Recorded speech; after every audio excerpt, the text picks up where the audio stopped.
Hi,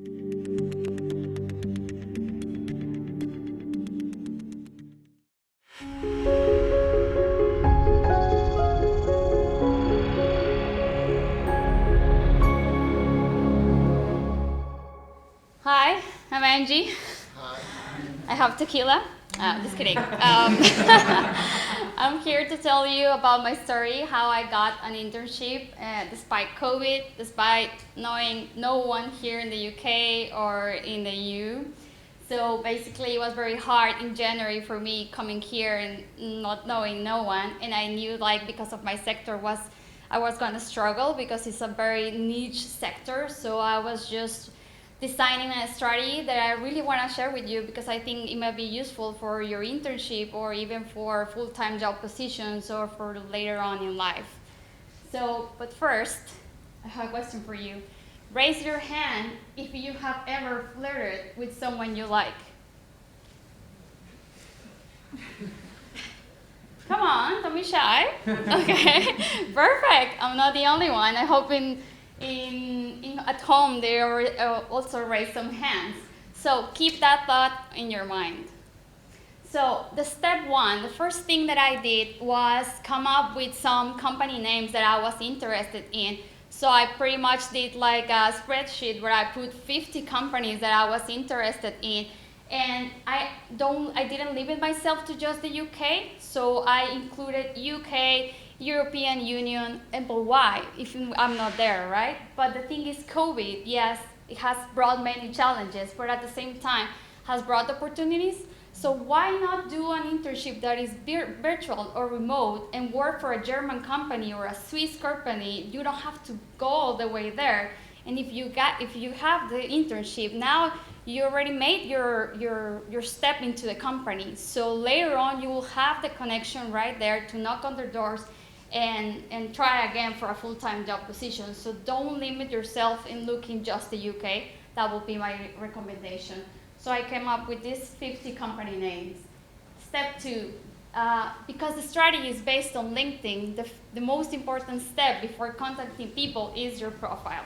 So let's start with the profile photo. Please, guys, I've seen some photos that clearly don't belong on LinkedIn, but they belong either on Instagram or at your parents' at your parents, right? So there are some photos that, in my opinion, they can be improved. So, for example, in photos, usually you have to have a background that is not that busy, so you can really show your face and your body and not having a very busy background on your profile photo. And another one is the background photo. A lot of people don't pay attention to that, so they have just like a random background photo, but in reality, that space, you can use it to tell your story, either to tell about the career that you have done or who you are, or where you want to be. So if you're trying to change industry, I would use that space to tell something about that, just really quickly, really visual.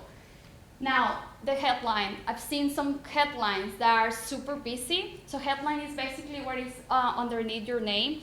And so I've seen, I don't know, for example, finance / private equity / environment / gaming / bakery, like decide, like just pick one. Maximum 2, I will say, because the person that you're gonna contact is very busy, most likely. So the first thing that they're gonna read is the first couple of words in your headline. So keep it simple and clean. About section is key. Not a lot of people use it. So the about section is something that LinkedIn has, and you can write 3 to 4 lines about a summary of your career. Again, if the person doesn't have enough time, they will just read that. So make sure whatever you write there summarizes very good your career.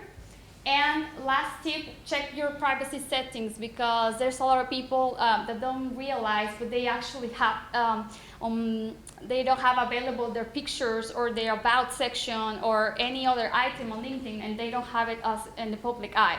So really check what you have and what you don't have. Step 3, look for connections. So looking for connections, we're going to use the advanced search tool that LinkedIn has. So in this case, I'm going to look for an energy company that is called Ørsted. So I'm going to go through and look for it. And once I'm there, I'm gonna click on the employees that are working in Ørsted. So 7,000 results. And then I'm gonna go to the filters, and here you can filter by many options. So in this case, I'm interested in knowing which one are related to our business school. So I will just filter through Alliance Business School and see how many results do I get. There are other filters that you can use as well. In this case, only 3 results. So either I can start contacting those guys, or I also can change strategy and maybe look for the University of Manchester. That will make the results technically go broader. And now I get more results, 27 results. So now I have more chances as well to contact more people. And another option is, because in theory, my suggestion would be for you to look in the area within that company that you're looking for. So either commercial, finance, marketing, sales. So you can look for those areas as well and see who is working there. For example, origination is just commercial. So now I have 13 results. And those 13 results has to be my priority, because I already go through the company that I want to work for. These guys are in the area that I want to work for. So these guys have to be my priority. Even though that they're not connected through the Alliance or to University of Manchester, nevertheless, those guys should be my goal.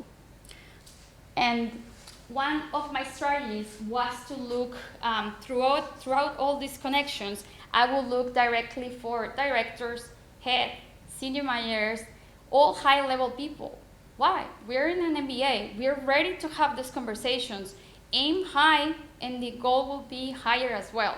So don't feel shy or anything. Just aim high and contact those people as well. Never contact HR. It's not my recommendation. They won't help you straight away. So it's better to contact directly to the person that you're interested in. And the way LinkedIn works is new connections unlocks new people. So whoever you sent a request and they accepted it, now you can have more results because of that, because it unlocks new connections and relations to that person as well. So another final tip, it will be like to go through a person that you got accepted. You can go through their connections as well and see who they have also in common, and you can ask for more requests by doing that.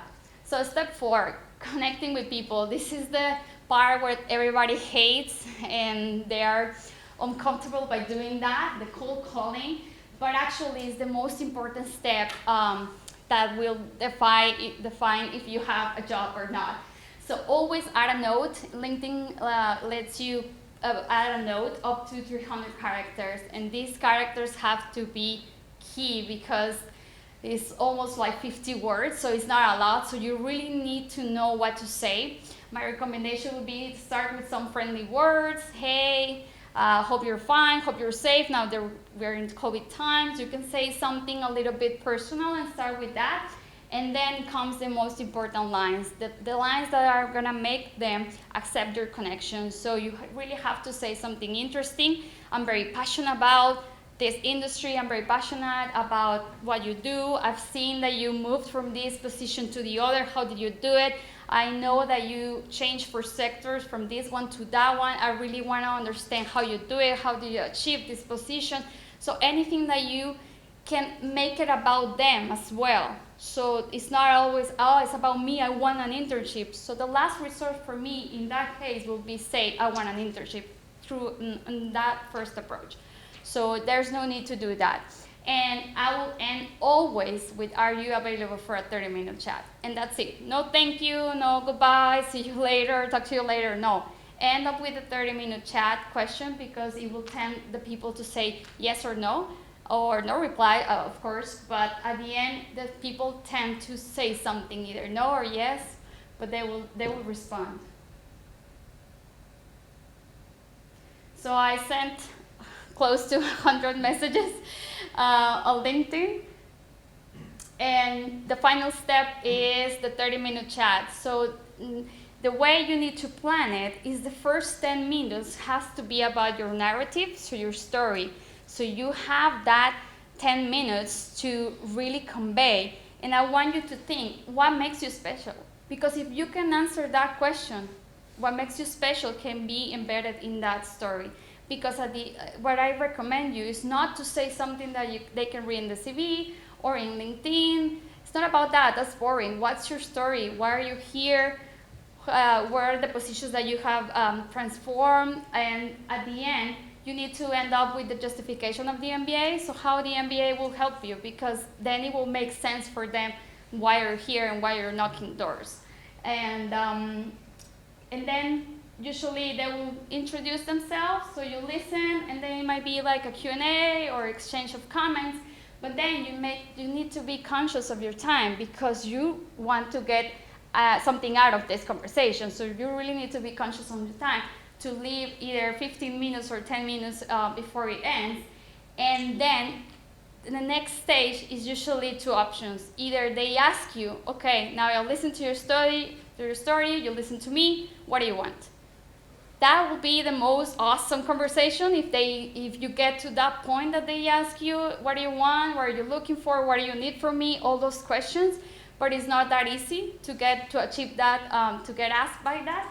So if they ask you, then awesome, you can tell them what you want. If they don't ask you, doesn't matter, because you're still gonna tell them what you want.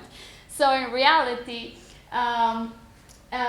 you're gonna ask them anyway. So you're gonna try to pursue them in the conversation and tell them that you wanna work on a project, that you're very interested in, shadow them, that you wanna understand more about what they do, if it's possible for them to give you an opportunity to just be there for a couple of weeks, anything. So you just try to, for them to say yes, right? So depending on if they say yes, that's awesome. If they really said no, then get something else out of it, right? So any recommendations on the strategy that you're doing, or any useful contacts that they can share as well, or introduce you to someone else. So yes, that's the structure. Some lessons learned: be patient. The response rate is around 30%. And the good thing about these internships is that there's no competition. So it's only you asking for a job, and that's it. So there's no other business school competing, or your classmates or anything. So that's a good point. And what I also discovered is that most of the companies have a budget for these internships. So it's just there, and they are not posting the positions or publishing in any way, and they have the budget. So it's just a matter of asking for one. Thank you.